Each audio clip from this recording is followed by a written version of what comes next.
सिर्फ तुम पेशेंट के बेड पे क्या कर रहे हो? उठो उठो यहाँ से। क्या आपने कभी सोचा है कि जब कोई इंसान अपना सब कुछ दूसरों के लिए दे देता है तो उसका क्या हश्र होता है? आज हम लेकर आए हैं एक दिल दहला देने वाली क्रीपी कहानी, दे यूज्ड हर। यह कहानी एक लड़की के आत्मसमर्पण It's part of your life.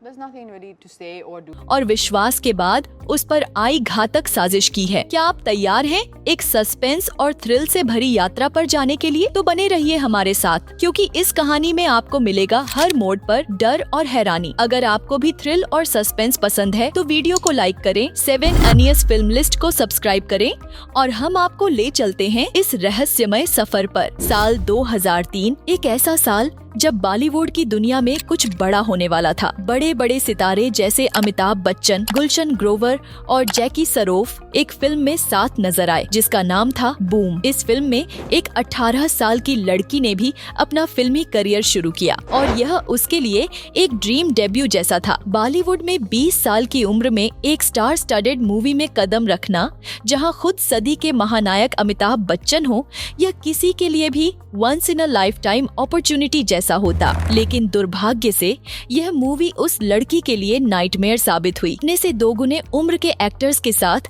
उसे वल्गर सीन्स देने पड़े और उस फिल्म की छवि कुछ और ही बन गई। इस फिल्म ने एक स्टार को पहचान दिलाई, लेकिन साथ ही उसकी मेहनत और संघर्ष को एक कठिन मोड़ पर ला खड़ा किया। क्या आप समझ पाए कि मैं किसकी बात कर रही हूँ? जी हाँ, मैं बात कर रही हूँ कैटरीना कैफ की।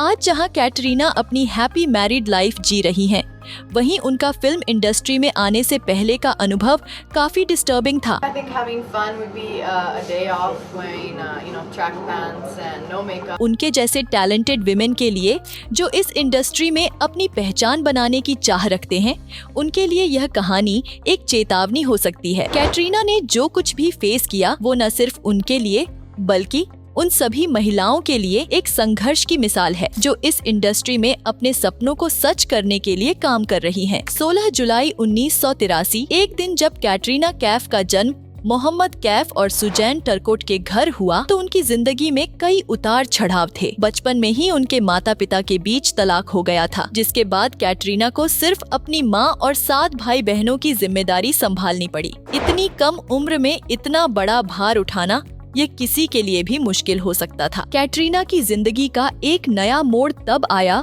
जब उन्हें पहला मॉडलिंग असाइनमेंट मिला और वह टीनेज में ही अपनी मॉडलिंग करियर की शुरुआत कर चुकी थीं। मॉडलिंग की दुनिया में कदम रखने के बाद उनका नाम तेजी से फैलने लगा। एक दिन लंदन में आयोजित एक फैशन शो के दौरान बॉलीवुड डायरेक्टर कैजाद गुस्ताद की नजर कैटरीना पर पड़ी। उन्होंने देखा कि यह लड़की किसी बॉलीवुड फिल्म के लिए एकदम परफेक्ट है। कैटरीना की सुंदरता और आकर्षण ने उन्हें इतना प्रभावित किया कि उन्होंने तुरंत कैटरीना को अपनी अगली फिल्म में काम देने का ऑफर किया। उस समय कैटरीना आर्थिक तौर पर उतनी स्थिर नहीं थी और काम की तलाश में थी, इसलिए उन्होंने इस प्रस्ताव को स्वीकार किया और इस प्रकार उनका बॉलीवुड में पहला कदम रखा। वह फिल्म थी बूम और यही फिल्म कैटरीना का डेब्यू बॉलीवुड फिल्म साबित हुई। इस फिल्म ने कैटरीना को फिल्म इंडस्ट्री में एक पहचान दिलाई, लेकिन यह उनके लिए आसान नहीं था। यह एक नई शुरुआत थी और कैटरीना ने मेहनत और समर्पण से अपने करियर को ऊंचाइयों तक पहुंचाया। कैटरीना की यह कहानी हमें यह सिखाती है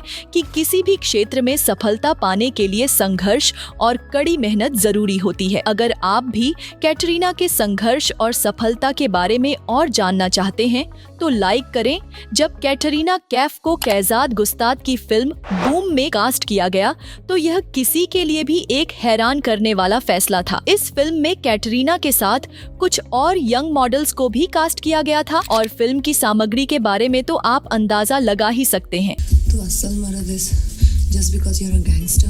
ये वल्गैरिटी का बिल्कुल वह स्तर था जो अक्सर हम भोजपुरी म्यूजिक वीडियो या उल्लू, अल्ट बालाजी जैसे प्लेटफॉर्म्स पर देखते हैं। यह बॉलीवुड फिल्म 2000 के दशक की थी और फिल्म में मौजूद वल्गैरिटी ने उस वक्त की काफी आलोचनाएं बटोरी। जब कैजाद ने कैटरीना को कास्ट किया तो उन्हें यह पूरी तरह से पता था कि कैटरीना को ना तो हिंदी आती थी और न ही उन्हें एक्टिंग का कोई खास अनुभव था। वह तो एक मॉडल थी जिनका प्रोफेशन और पृष्ठभूमि बिल्कुल अलग था। लोग आम तौर पर किसी नए एक्टर की बुरी एक्टिंग झेल सकते हैं, लेकिन हिंदी का एक शब्द भी न जानने वाली कैटरीना को फिल्म में कास्ट करने का निर्णय बहुत ही जटिल था। शूटिंग के दौरान न तो उन्होंने किसी ऐसे व्यक्ति को रखा था जो कैटरीना को हिंदी सिखा सके और न ही कैटरीना की एक्टिंग में कोई खास सुधार दिखा, लेकिन फिर भी कैजाद गुस्ताद के लिए कैटरीना को कास्ट करने का सिर्फ एक कारण था, उनका आकर्षण और सुंदरता। इस फिल्म के लिए उनका लुक बिल्कुल फिट था और फिल्म के प्रमोशन में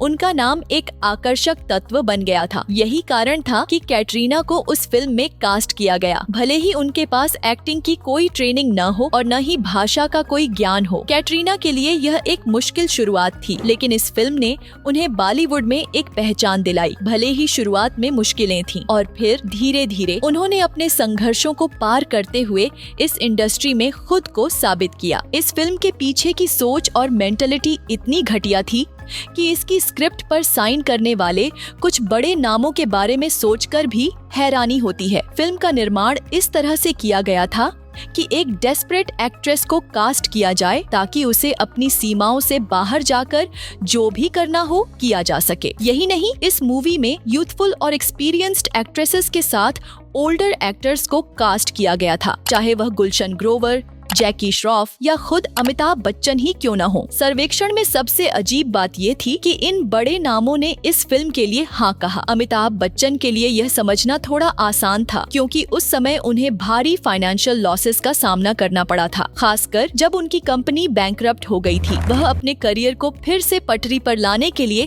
काम की तलाश में थे, लेकिन जैकी श्रॉफ और गुलशन ग्रोवर ने उस घटिया बी ग्रेड फिल्म में काम करने का फैसला कैसे किया? और क्या आपको पता है कि जैकी श्रॉफ की पत्नी ही इस फिल्म की प्रोड्यूसर थी? उन्होंने इस फिल्म को प्रोड्यूस किया और जैकी ने इसमें सिर्फ अभिनय नहीं किया बल्कि इसे प्रोड्यूस भी किया। इस फिल्म में गुलशन ग्रोवर और कैटरीना कैफ के बीच बेहद बोल्ड और इंटेंस सीन थे, जिसमें एक बेहद पैशनेट किसिंग सीन भी था।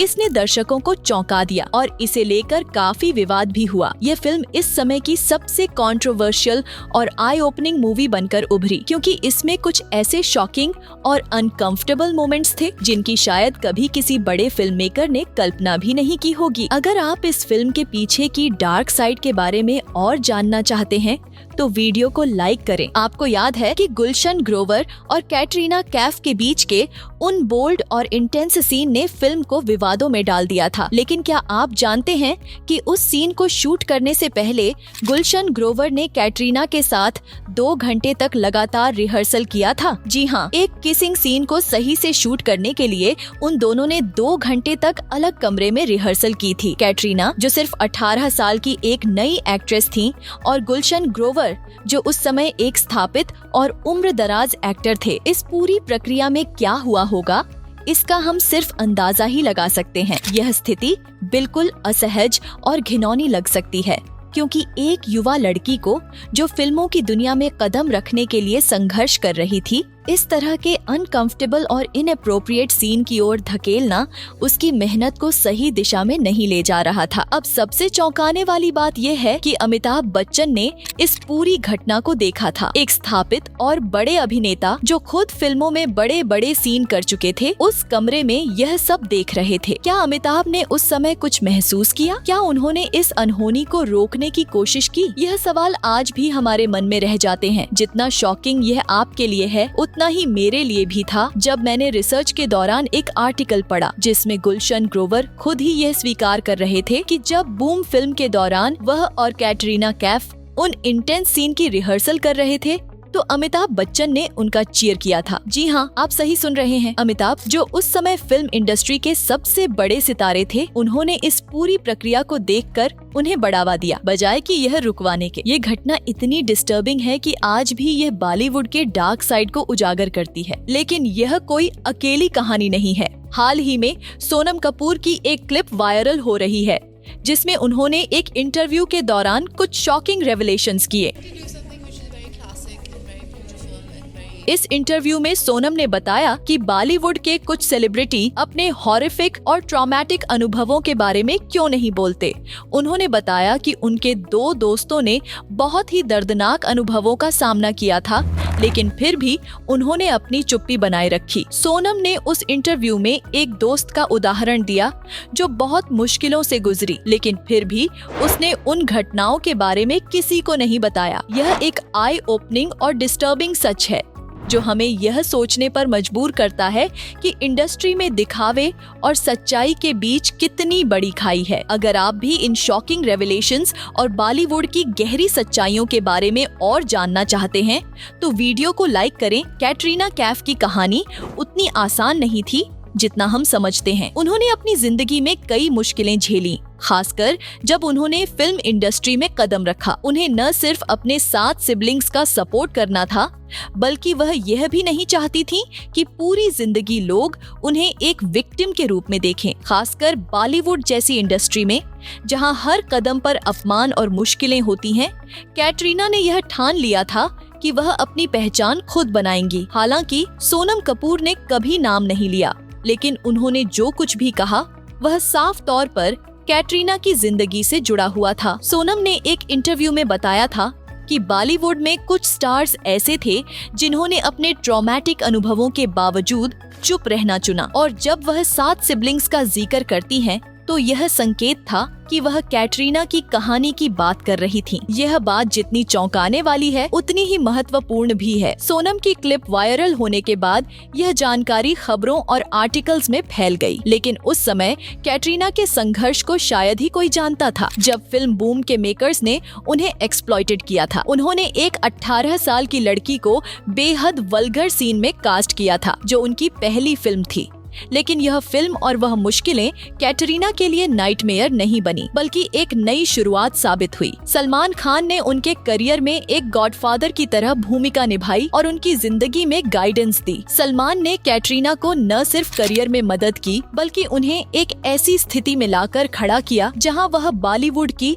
सबसे बड़ी सुपरस्टार बन गईं। भले ही उन्हें शुरू में न हिंदी आती थी और न एक्टिंग का कोई खास अनुभव था। कैटरीना कैफ के साथ जो हुआ वह केवल उनकी ही कहानी नहीं है, बल्कि बॉलीवुड में कई विदेशी एक्ट्रेसेस के लिए यह एक आम समस्या रही है। कैटरीना, जो पूरी तरह से एक आउटसाइडर थी और जिनका बॉलीवुड और भारतीय संस्कृति के बारे में बहुत कम ज्ञान था, को एक फिल्म में काम करने का मौका मिला जिसमें उन्हें बस एक ऑब्जेक्टिफाइड भूमिका निभाने के लिए कहा गया। यह स्थिति किसी भी युवा अभिनेत्री के लिए कितना ट्रॉमेटिक हो सकती है, इसे समझना मुश्किल नहीं है। सोचिए, एक विदेशी अभिनेत्री के लिए यह कितना डिस्टर्बिंग हो सकता है जब उसे एक फिल्म में केवल अपने शरीर को बेचने का टास्क सौंपा जाए, बिना उसके अभिनय कौशल या समर्पण को सही से देखा जाए। इसने कैटरीना के मन में भारतीय फिल्म इंडस्ट्री और संस्कृति के बारे में एक नेगेटिव और डिग्रेडिंग छवि बना दी होगी। यह सिर्फ कैटरीना के साथ ही नहीं हुआ, बल्कि इंडस्ट्री में आने वाली ज्यादातर विदेशी एक्ट्रेसेस के साथ यही होता है। उन्हें कमजोर समझा जाता है, उनका गलत फायदा उठाया जाता है और उन्हें केवल एक ऑब्जेक्ट की तरह ट्रीट किया जाता है। कई एक्ट्रेसेस जो डर और संकोच के साथ इन मुद्दों पर बात नहीं करती, वे खुद को इस शोषण से बचाने के लिए चुप रहती हैं। उनके मन में हमेशा एक डर बना रहता है, डर कि अगर उन्होंने आवाज उठाई तो उनकी रिस्पेक्ट खो जाएगी या फिर उनकी करियर को किसी पावरफुल इंसान द्वारा नष्ट कर दिया जाएगा। ये डर उन्हें चुप रहने पर मजबूर करता है, क्योंकि इस इंडस्ट्री में अपने अधिकारों के लिए लड़ना हमेशा खतरनाक साबित हो सकता है। बॉलीवुड में कई एक्ट्रेसेस ऐसी रही हैं जिन्होंने अपनी बाउंड्रीज को पार करने की कोशिश की और इसके परिणाम स्वरूप वे इंडस्ट्री से गायब हो गईं या फिर उन्हें काम मिलना बंद हो गया। हाल ही में विमेंस डे मनाया गया था और लगभग सभी सेलिब्रिटीज ने इसे विश किया, लेकिन क्या कभी किसी अभिनेता ने यह कोशिश की है कि वह अपने साथ काम करने वाली महिला को सेफ महसूस कराए? क्या कभी किसी बड़े सितारे ने इस पर विचार किया कि वर्क प्लेस सेफ्टी और रिस्पेक्ट कितना जरूरी है? अमिताभ बच्चन, जिन्हें सदी के महानायक के तौर पर सम्मानित किया जाता है, जैसे किसी शख्स को गुलशन ग्रोवर को रोकने की जिम्मेदारी लेनी चाहिए थी, लेकिन उन्होंने तो इस पूरी घिनौनी प्रक्रिया को न केवल देखा बल्कि उसे चीयर भी किया। यह सिर्फ एक घटना नहीं, बल्कि यह दर्शाता है कि हमारे सो कॉल्ड हीरोज की मेंटालिटी क्या है। क्या वे कभी अपने साथ काम करने वाली महिलाओं की सेफ्टी और कंफर्ट के बारे में सोचते हैं, या फिर वे सिर्फ अपने फायदे और प्रतिष्ठा के बारे में सोचते हैं। इससे यह साफ होता है कि बॉलीवुड में महिलाएं अक्सर अपनी मेहनत से ज्यादा अपनी फिजिकलिटी के आधार पर काम पाती हैं, और जब वे इससे बाहर निकलने की कोशिश करती हैं तो उनका करियर और सम्मान दोनों ही खतरे में पड़ जाते हैं। और यह थी दे यूज्ड हर की डरावनी कहानी, विश्वास, धोखे और विश्वासघात की एक हैरान करने वाली दास्तान। अगर इस कहानी ने आपको चौंका दिया है और सोचने पर मजबूर कर दिया है तो इस वीडियो को लाइक करना न भूलें और 7 एनियस फिल्म लिस्ट को सब्सक्राइब करें और ऐसे और भी डरावने और रहस्यमय किस्सों के लिए हमारे साथ जुड़े। नीचे कमेंट्स में अपने विचार जरूर बताएं और हमें बताएं कि आप अगली कौन सी कहानी सुनना चाहेंगे। बने रहें हमारे साथ, क्योंकि इन कहानियों का अंधेरा कभी खत्म नहीं होता और हम